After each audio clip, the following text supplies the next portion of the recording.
There is something almost nobody tells men about attraction. You can be attractive. You can be confident. You can have money, ambition, a good body, a good career, and the kind of presence that makes people notice when you walk into a room. And she can still feel absolutely nothing. Because attraction isn't only about how impressive you are. Sometimes it's about something much quieter, how she feels when she's around you. There's a woman named Rachel who learned this in a way she didn't expect. She had been dating Michael for about 6 weeks. On paper, he was everything she thought she wanted. Successful, funny, confident. He always knew where to take her, he dressed well, he never seemed nervous around her, and yet, after every date, Rachel found herself feeling strangely tired. Not unhappy, just unseen. Then one evening, she went out with someone else. His name was James, and the date was almost embarrassingly ordinary. No expensive restaurant, no dramatic gesture. They sat in a small coffee shop while rain tapped against the window. Rachel mentioned, almost casually, that she'd been thinking about changing careers. Most people would have said something like, "You should totally do it." James didn't. He looked at her and said, "Why that career?" She started explaining. Then she stopped. Then she explained again. 20 minutes later, she realized something. He wasn't trying to impress her. He was trying to understand her, and that difference is enormous. So if you're wondering what actually makes a woman feel emotionally drawn towards you, here are 5 things that matter far more than most people realize. Number 1, remember the small things she tells you, not because you need to prove that you have a good memory, because remembering tells someone, "What you say has a place in my mind after you leave." She tells you her sister has an interview on Friday. You remember. She tells you she hates being late because her father used to make a huge deal about punctuality. You remember. She tells you she has always wanted to visit a particular city. Months later, you mention it casually. You don't need to announce that you remembered. That's the point. The most powerful version of remembering is quiet. Because when someone realizes that something they said weeks ago stayed with you, it creates a very specific feeling, importance. Not flattery, not obsession, importance. And people are naturally drawn toward people around whom they feel significant. Number 2, ask questions that go underneath the obvious answer. This is where most conversations die. How was your day? Good. What did you do? Work. Nice. And now you're both staring at your phones. Try something on different. Instead of asking only what happened, ask what it meant.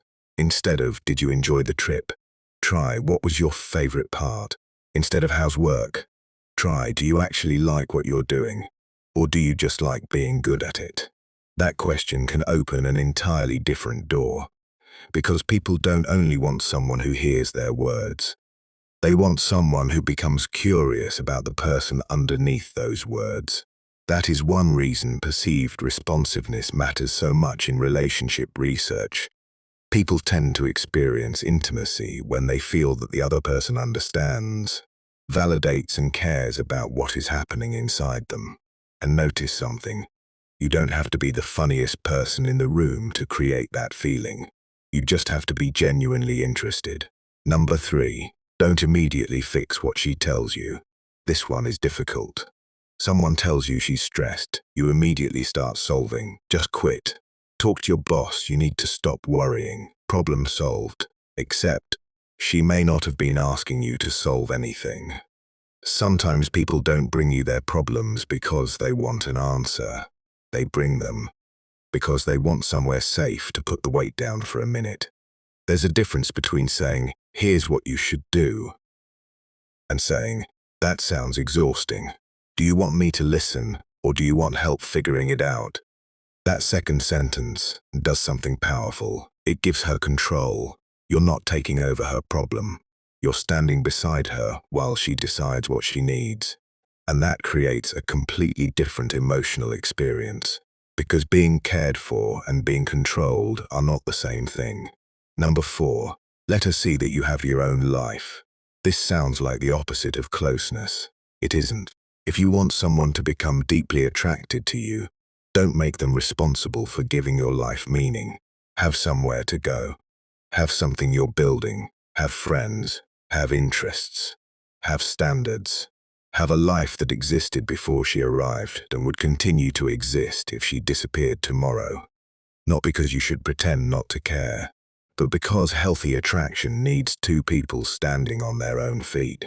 There's something deeply attractive about someone who can say, "I want you in my life," without secretly meaning, "I don't know who I am without you." Those are completely different messages. One is desire, the other is dependence. And desire has room to breathe. Number 5, be consistent when there's nothing to gain. This might be the biggest one. Anybody can be attentive when they're trying to win someone. Anybody can text constantly during the first 2 weeks. Anybody can be charming when they're afraid of losing an opportunity. But watch what happens when there's nothing to impress. That's where character becomes visible. Do you still listen? Do you still keep your word? Do you still show consideration? Do you still treat her with warmth when you're tired? Do you still respect her boundaries when you don't get what you want? Because attraction can begin with chemistry, but trust is built through patterns. And eventually, people stop judging you by your best moments. They start judging you by your baseline. That's why consistency is so powerful. It tells someone's nervous system, I don't have to keep guessing who I'm going to get. And there is a quiet kind of relief in that. Think about Rachel again. She eventually realized Michael had spent 6 weeks trying to make her impressed. James spent one rainy evening making her feel understood. That didn't mean James was automatically the one. It didn't mean a few good conversations guarantee love. But it revealed something important.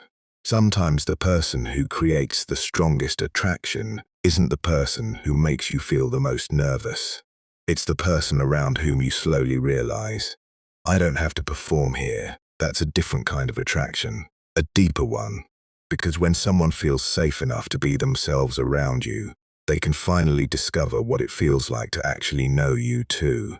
And that is where intimacy begins. Not with manipulation, not with pretending to be unavailable, not with playing games, not with making someone jealous. It begins when another person repeatedly experiences you as someone who listens, notices, respects, and remains steady. If you're trying to make someone fall for you, don't spend all your energy asking, how do I make her want me? Ask the better question. How does she feel when she's with me? Does she feel judged, rushed, managed, ignored, or does she feel understood? Because people remember the emotional experience of being around you long after they forget the exact words you said. And sometimes the person they can't stop thinking about isn't the person who said the most impressive thing. It's the person who made them feel most like themselves. Subscribe and turn on notifications for daily love psychology, because we're going deeper into the psychology of attraction. And in the next video, we're talking about 5 things you can do that make someone start thinking about you long after the conversation ends.